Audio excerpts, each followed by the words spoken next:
Ntombura was actually restrained by the court to be the end of the Methodist Church in Kenya since July 2016.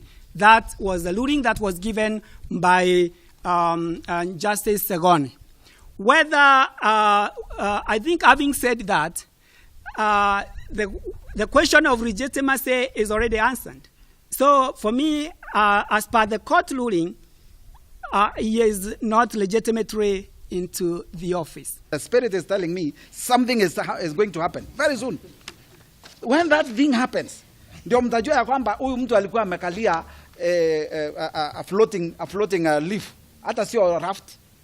He's sitting on a borrowed time. Nobody is fighting Methodist Church in Kenya. It should be clarified here. We know for sure a lot of lies have been spread that so and so is fighting the church. Nobody is fighting the church, and I want it clarified here.